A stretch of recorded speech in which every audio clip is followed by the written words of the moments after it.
Oh, good morning, good morning, good morning.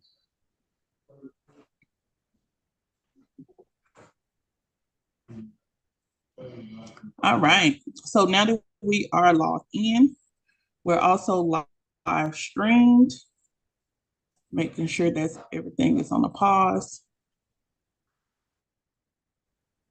Great, great. So everything is ready to go.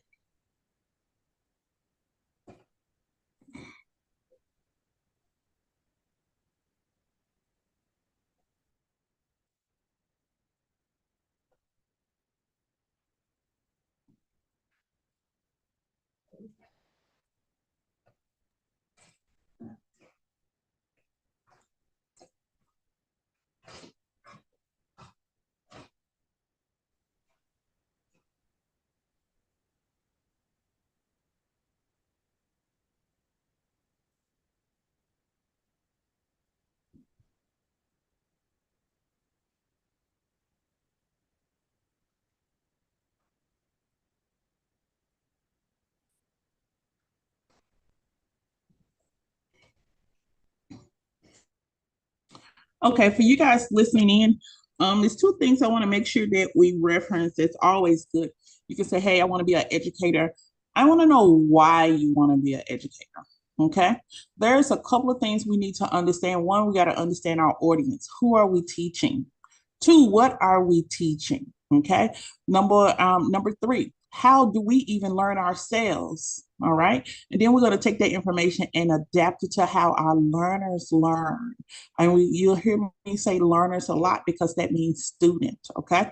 So by you getting your educators hours towards licensure, it is not all about the what you already have your license in. We're basically teaching you how to teach.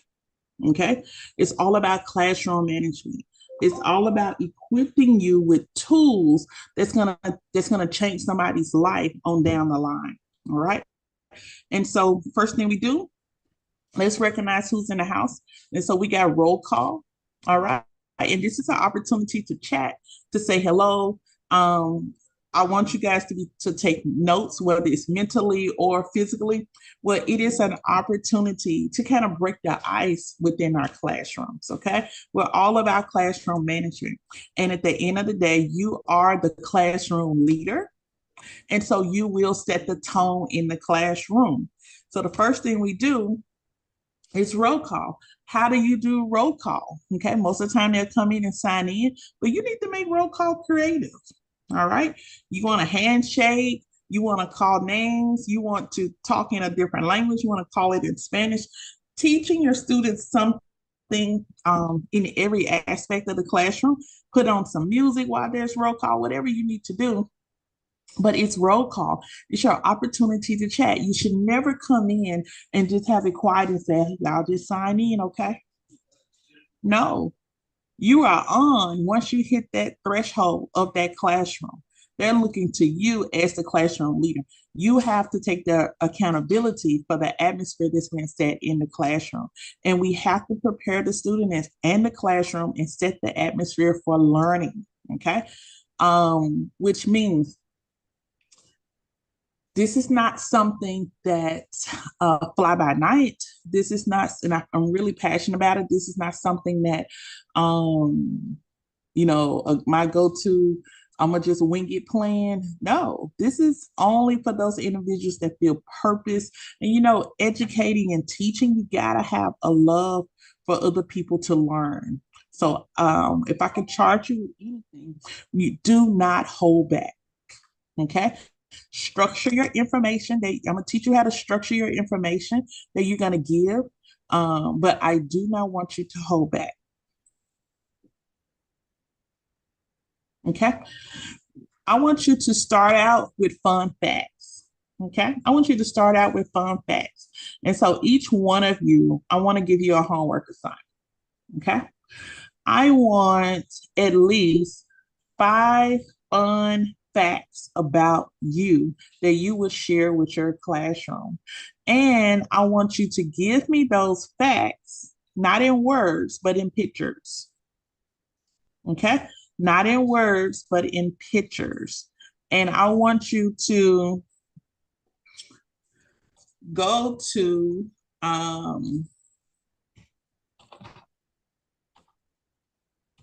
canva.com.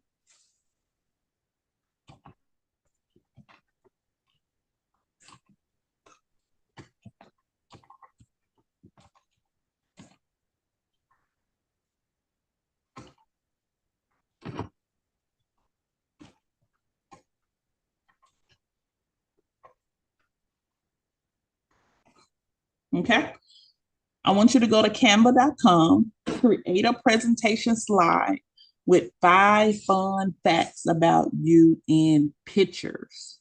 I should be able to look at pictures and see what those 5 fun facts are. Okay. Here's the thing. We have to be authentic. We got to be approachable.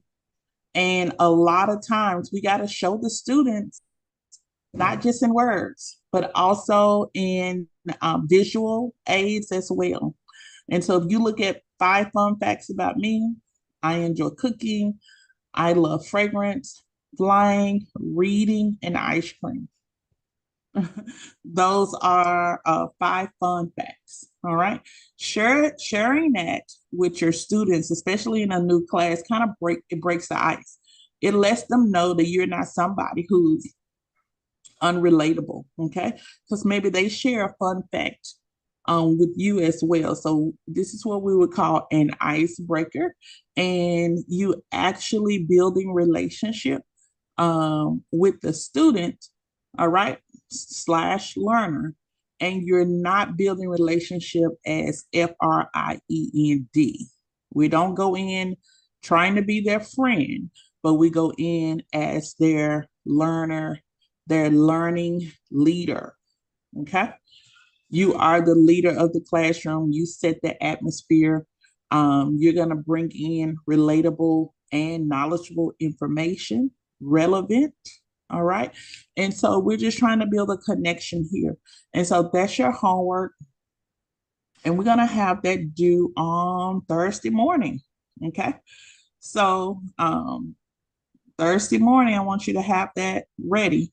And what you can do is send it over to DCI Cosmo at gmail.com. And you'll say, what? Yes. I want you to do that 1 slide presentation, put your name and then your pictures, and you're going to send it over to DCI Cosmo at gmail.com. All right. So that's going to be your first assignment.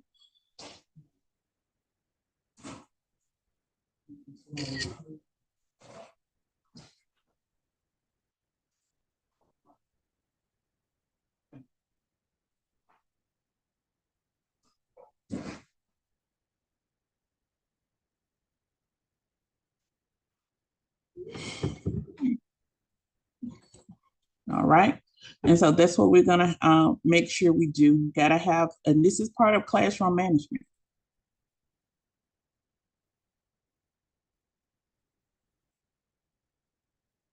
All right. The next thing in classroom management, I want you to establish some house rules. All right. These are house rules, what I would say for every classroom, every school, every virtual lab. You got to establish some house rules. Okay. And we'll do this together. If we had a class today, the class would be on time. That's the house rule. Be on time. Okay. If we've had an issue with timeliness, we need to work on being on time. If we're asking them to be on time, we need to be on time. Okay. We're asking them to show up. I just need a willing body. Show up. And I'm going to be right there. A lot of times we want the student to show up. And when the student shows up, we want to be right there, ready to roll. Okay. We do not want to be in a different place as the student. The student comes to school so excited, and then we have to, an hour later, we have to get pumped up. So we need to show up for our students, and so they can show up for us. Be kind and considerate of others, okay? Because you're the learning leader, you're the manager, you're the supervisor, you still have to be kind and considerate of others. Remember, positions are just positions, but you're setting the atmosphere in the classroom. So if your students see that you're kind and considerate, okay, then they start to build characteristics, soft skills of kind and considerate, okay, to others. Here's the thing too. We have students as young as 16 years old to way over almost 70 years old. I've taught. And so sometimes as an educator, you're in the classroom, you're also rearing sometimes the 16 to 18, sometimes the 20, 24-year olds because they don't know. They never had anybody to teach them. And that is it's old school when you assume that everybody has great manners. It's old school if you assume everybody has home training, and they don't. And it has been a lack of. And so we don't take on the responsibility, but we must show by example. All right. We don't take on the responsibility, but we must show by example. And so being kind and considerate to others. And at the same time, making sure that you are the authority figure. Okay, making sure you're the authority figure. Be a team player. I'm all in, whatever it takes. Let's just get the job done. We spend enough time going back and forth. I don't know whose responsibility it is, but let's just go ahead and get the job done so we can move forward. Okay. I'm all in, whatever it takes. This is as a team in the classroom and also as a team with your coworkers. All right. They're not going to look at just one class that's lacking. They're going to look at the entire scope of the school or the organization. Okay. And sharing is caring. Okay. So be inviting to them sharing. I tell my students all the time this is a safe space. SAFE. It's a safe space. I want it to be a safe space for them simply because at the end of the day, okay, I don't want them to feel contrite about sharing about an experience or something they like and other people are not going to like. And so there's a no bullying rule. There's a no, no gossiping, no talking about none of that, no slander, none of that. So sharing is caring. I want my students, if they don't have another place to be honest with themselves, I want them to be honest in our classroom or when they're with us. Okay. And then the last thing, the last house rule, relax, have fun. It's game time. And when I say relax and have fun, we related basketball with laughter, strength, teamwork. Okay. So when you see the basketball and most of the times when I'm doing presentations, I do have a theme and the themes carry out to the end of the class. Okay. And the theme helps bridge a gap between either male, female, or a generational gap between younger and old learning. I just choose something that everybody is familiar with. And so sometimes that's football, sometimes that's this year is basketball, and later this year is going to be introducing about flights. Okay, so it's going to be all centered around airlines and things of that nature. So super, super excited about what we have coming up. And so house rules, set your house rules. And this is pretty much just what we have on our end. Always lead with a motivation. Okay.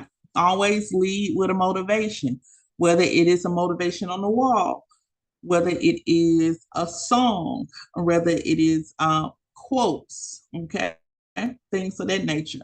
Um, Find something positive to establish the day. Find something positive to establish today. Okay. You can give the motivation job to each student, like a calendar. Each student will have a day that they do motivation. Or you'll come in every day with a new motivation. When you come in with your motivation, you can ask your students. You see how we're bringing them in and making them a part of the class, making them a part of ownership. So it's not just Miss Anthony's class or Miss Rabia's class. This is the whole thing is our class, okay? You may present the presentation, the motivation, and then ask them, how do you feel about it? When you read this, what came upon you? Okay. I want to hear your outlook on this. And you may get two or three of them, and then you may sum it up. That's a motivation. Okay. I chose Coach Don for this particular one.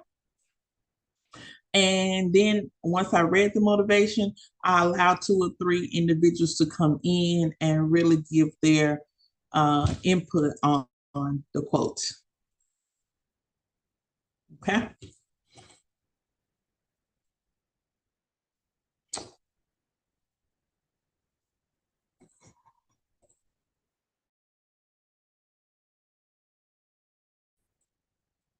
I'm just getting to the good part.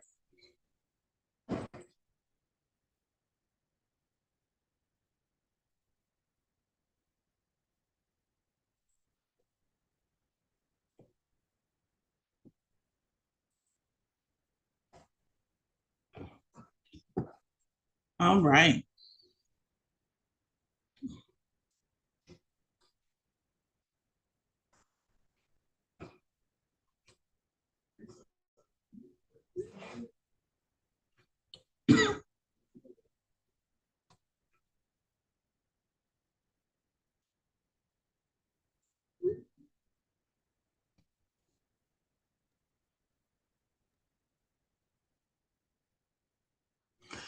All right. So it says, how do you deliver? We're getting ready to evaluate the different learning styles that we see in our classrooms and how to identify those. So as an educator, first thing first is you got to know who's in the classroom and how they learn. You could learn something from me, but when you start to teach it, you have to adapt what you know to how this person learns. So I hope that makes some sense. So in layman's terms, what you know, you cannot just teach it how you understand it. You got to learn how the student learns, and then you have to adapt what you know to how they learn. If you did an amazing presentation today and you're like, I killed that, I rocked that. But if the student walks out the classroom and says they didn't learn anything, where was the champion? Who was the champion today? There was not one. Okay. And the only way the student says they didn't learn anything because the subject was not adapted to their learning intelligence, their learning personality. So we got to learn about each person and then put a little bit, tailor our lesson to how they learn. Okay. You may say, Ms. Cause there is some work. But no, if you have kids, you know those little things about your child. And so as an educator, you're going to pick up those little things about the learners you have in your classroom. Okay. And I've had learners who were great, answered questions when called on, but could not take a test, failed every test when you put it in front of them. Okay. I've had learners who did not like working in groups, they work by themselves. They're not like learners that love to work in groups because they couldn't work by themselves. Okay. They were not strong enough to work by themselves. I've had learners that had to have on headphones. I've had learners that had to always be touching something. Okay. So that's what ultimately you have to learn and find a thing about each particular student. And as you say, I'm going to teach them this, you have to find these creative ways to teach it. So this person leaves and says, I got what I came for. Okay.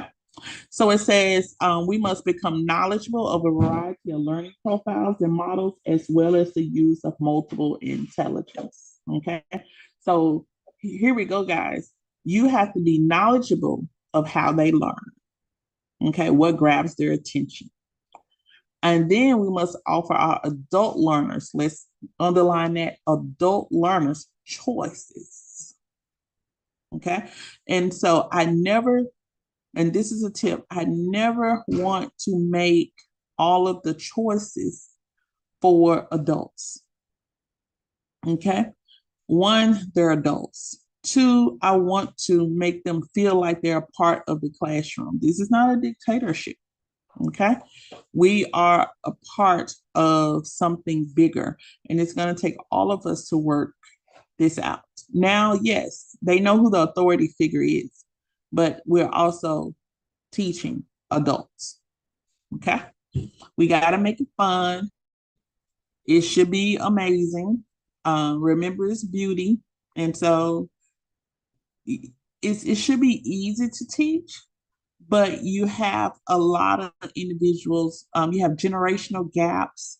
So we should do a lot of study outside of beauty, and we should be studying how to grasp information, how to transfer information. That's your key point as an educator. Let's look at some of the learning styles. When you see your learning style, or when you hear your learning style, go ahead and put in the chat. When you hear or see your learning style, go ahead and put it in the chat. Okay. So the first learning style, and we got about 15 minutes before one of our students come on. But the first learning style is verbal, linguistic verbal. Okay. Which means you have students that prefer learning using words, both in speech and writing. So you have students that will always want you to talk it out. Students that always want you to explain it to them. Go a little deeper. Okay. You won't be able to just do surface stuff. You have to break it down. And so you will have learners in that classroom too. You would say, Ms. Cox, how do I teach a verbal linguistic person? Well, simply when you're presenting the information, don't just present in basic information, do a little bit more research, okay? Not only tell them how to do it, show them how to do it, why don't you give them some history on why we do it, okay? When did they start doing this? Take them back to an era of how it looked back then. Okay. And so all of that is very, very important. So you have verbal learning style. And then you have logical mathematical. I fall into this category. I prefer using logic, reasoning, and systems, which means it got to make sense. It has to make sense, guys. It has to make sense. You have students that are be looking dumbfounded like that didn't make no sense. You got to break it down to them. They may ask the same question over and over because they're trying to get an understanding. That's reasoning. Okay. They're trying to make it make sense in their mind. You got to be okay with that. And when you see a student like this, you find a different way to present things. And you may present it like A, B, C, or you may present it like 1, 2, and 3 as far as objectives. Even when you're ready to do procedures, you may have task numbers, procedure steps. And so if you can do step 1, step 2, step 3, that's gonna work for this type of student. When you have to show them something like finger waves, how to apply acrylic, all those things, that's gonna be amazing. That's gonna be amazing for you. Okay.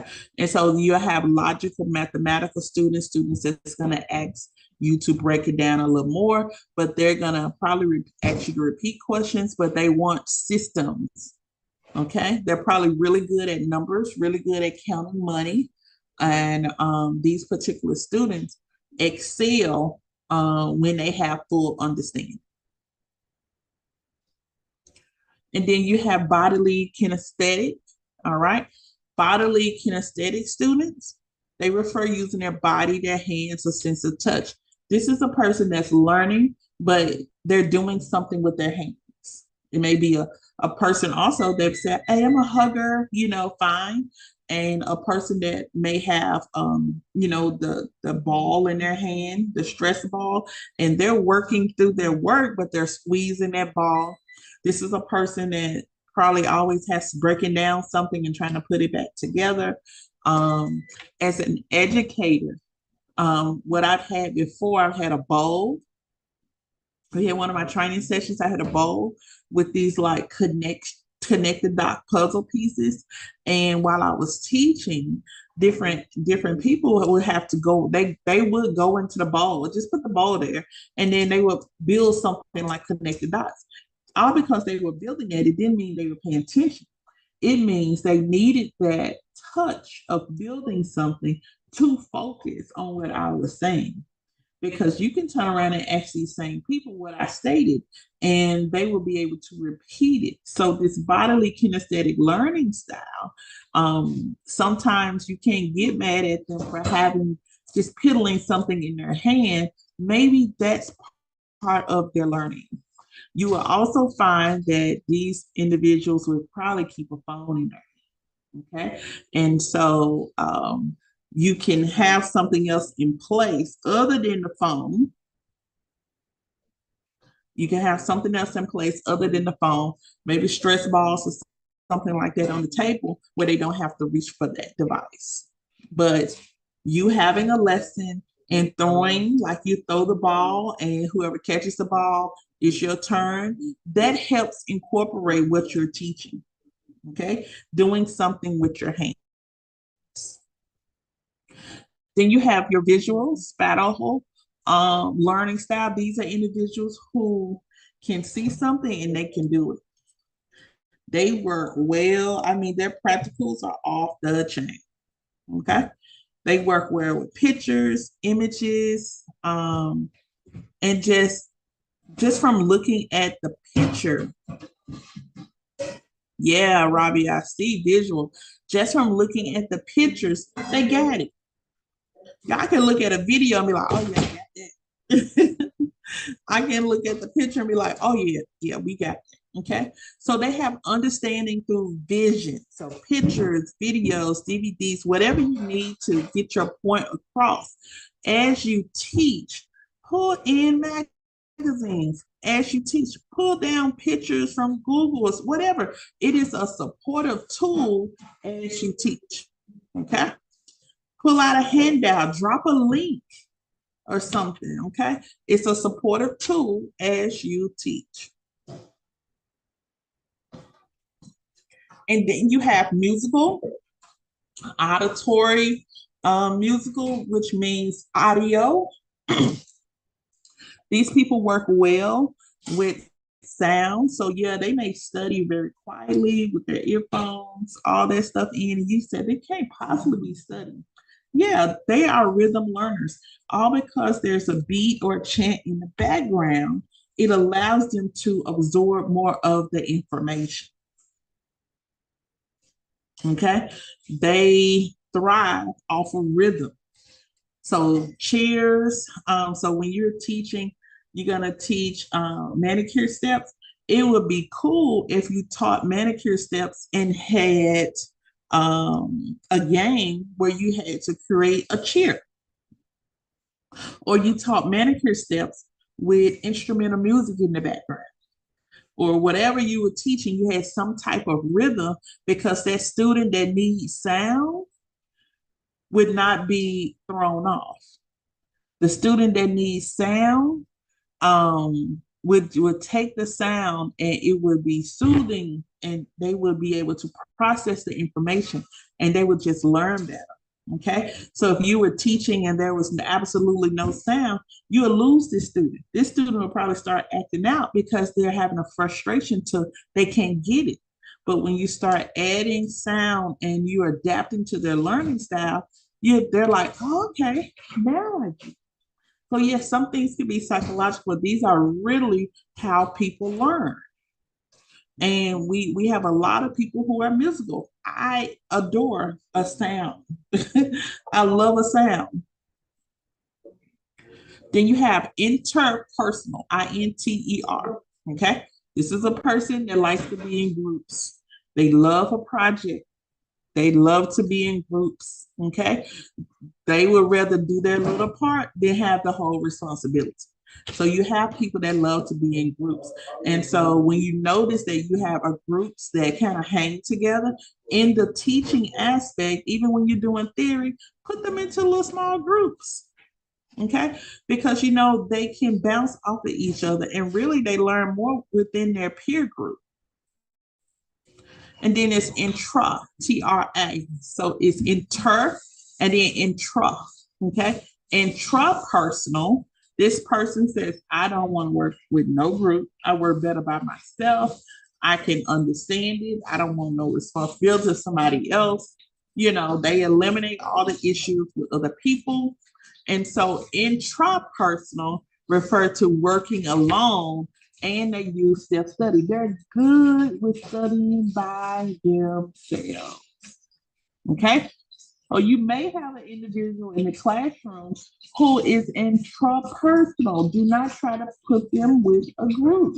It's going to throw them off in their learning experience. It's not going to be a good one. Okay? You may get a little attitude and a little frustration. So make it okay that if you want to join the group, that's fine. If you feel like you can work alone, that's fine as well. You're giving them the choice. Okay? And I never want to take their choice away from them. And then naturalistic. Okay. And we're coming in on our last 5 minutes, 6 minutes of class. Naturalistic. This is a learning style for the person who's outdoorsy. Okay. This is the person who's good at organizing, but this is also the person that loves sunlight. This is the person that like to read outside, sit on the porch. They just like outdoors. Okay. So this person studying or learning anything in the environment of being outdoors and being one with nature, this is how they're going to retrieve most of their information. So every now and then it may be okay for you to take a walk around campus outside. Just take your group, just say, hey, come on, guys, let's get some exercise in. And while you're walking around the premises, where you're just sitting outside having class, you can say, let's review our state board prep. Let's review chapter 4. You may do the question of the term and allow them to do the answer, or they may group up. Okay, this is where you study. We're going to study outside today. I've had them take the mannequins outside and we've done massage outside. So many different things. Okay. And so this person may need to put their feet in the grass. All right. So naturalistic. If you could make it outside, if you had windows, I would definitely open the window so the sunshine can come through. That little sunshine. And then having maybe a flower or a plant, having some plants inside the classroom, and give that person the job of making sure they take care of that plant. You never know how effective that is to learning. That student needed that access to nature in order to grasp the information in the classroom. And really, you can sit back and say, this is marvelous because you don't even have to do all the work. You just brought the plant in the room and gave her the responsibility of cleaning, growing, and taking care of that area. And the whole time, that person's attitude is her learning environment has changed her attitude. We reduce frustrations, and this person is learning. Okay, so it's just amazing when you tap into a person's learning style, what you're able to achieve and build on. All right.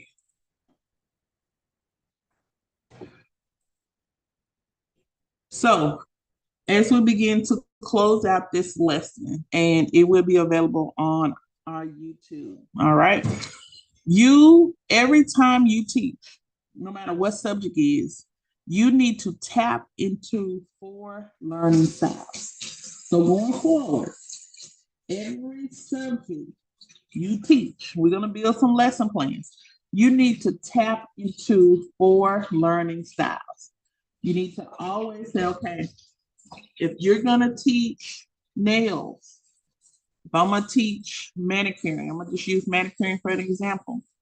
Number one, I need to see manicuring, whether that's a procedure, a video, pictures. I need to see it. Number two, auditory. I need to have rhythm or something in the background. Okay, so while we're working and perfecting, I can have some instrumental on. I can play the classroom playlist. I need to have some type of rhythm on while I'm teaching.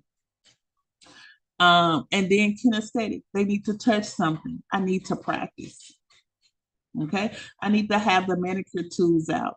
I need to have that out where they can come up, pick it up, and see how it feels.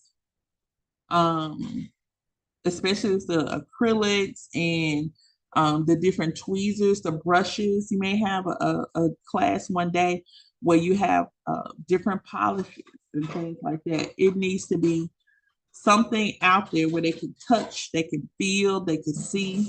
Okay. And then, of course, I need something logical, something mathematical. I need something where I'm able to break it down, where I'm able to actually answer any questions. I have to stop giving them surface level. So I got to make sure I know all the benefits of the manicure. What are some of the relative costs in a certain area? What are some new types of manicures? Introduce them to some new products, you know? So all of that is key in your lesson. So you have to have at least 4 types of learning styles in each lesson, which means it's impossible for you to wing it. This is not the time you wake up and say, I'm gonna just throw something together. You can't do that to people. And this is a different generation that we're teaching. Okay. So you got to take that lesson, whatever that one thing you're going to teach, and you have to build what we call lesson plans. And in the lesson plans, you have to show at least 4 different learning styles. Okay. That way, when students leave, they'll never say, I didn't learn anything. They all have a particular thing that they remember and they keep it for the rest of their lives. Okay. You guys can unmute and comment. What are we thinking? Let me get one thing. Let me get feedback. If you want, go into the chat. Go into the chat. Good morning, Ms. Cox. I had a question about the learning style. So, because we'll have so many students, could you actually use the all of the learning styles at one time, dealing with multiple personalities and different people that learn differently in a classroom? Possibly. Okay. Yeah, possibly. 4, I would say, would be a minimum. Um, and really, if you have a week to teach that, if just say you have a week to teach it. Hi, Maya. How you doing? Hey, I'm here. I'm great. How are you? Good, good. Put your Okay. name in the chat for me. It's the roll call. And then Okay. make sure you clock in on home base. Okay. Yeah, we have our first student in. If you have a week to teach something, I would definitely say, okay, I got 5 days. I need five. I need a lesson plan for each day. Okay. And so on the first day, I may have 1 or 2 styles. Second day, you see how by the end of the lesson, end of the week, I've touched on just about everything. But you also got to know who's in your classroom. So if I have 10 students and 6 of them are visual and 4 of them are rhythm, in that classroom, I'm going to show we're always going to have some kind of music or a game that involves music. I got to make sure I put that in there. Something with some claps, some chants. Line dances are very popular. Do the line dance. Okay. Have a class break and tell them to invent a line dance. Or say, hey, y'all, this is a lot of information. Let's have a brain break. And in that brain break, you do something that's relevant, which is do a line dance. You want them to be relaxed when they're learning and they're testing, and then you also want them to smile. Smiling raises the energy. Okay, and you want to say, hey, okay, time up, let's go back there. And the incentive is, let's go ahead and do our work, because when last time when we took that break, we had a good time. We want to do that again. And then the visual aspect would be videos, magazines, vision boards, actually hands-on training. So that class, being composed of mostly visual and audio students, you're going to really build your lessons around who's in your classroom. So it can be the same lesson every time, but every time you got a new class, you'll just add different activities. Okay, because no two classes are literally going to be the same. But yeah, if I had a classroom full of different students who learn differently, Monday through Friday, I'm going to switch up the different learning styles. And come Friday, I may do a review just to make sure each one of them are able to give me what they learned. And I can walk away saying, hey, I taught them something. Okay, they did learn something. Um, but yeah, that's totally the goal is to make sure everybody walks away with something, and um, you develop that as you become an educator. And the longer they're with you in the classroom, their whole journey, you will see something new every time they come in there, and you're able to tweak your lesson to how they learn. Because yes, we want to get them to stay bored, but there's life after stay bored. And so with life, with them going into the field business, so you have to do some training. Some stuff sometimes may not be in the book. And so sometimes you have to say, let me get this mannequin and show y'all, like, this is what the book has. We'll go by that. But then when you get in the real world and we need to make such and such amount of money, this is something that we've done. And so this is how you can do it to cut your time. Just make sure it's professional, and students really honor you showing them different tips and techniques. It just brings to the culture of the classroom, and your visual people will eat it up.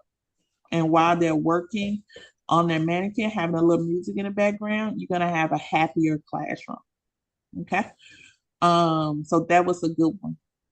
Anybody else? I know Maya just came in. She's one of our last students, but I want to ask Maya something before we get into class. Maya, how do you learn?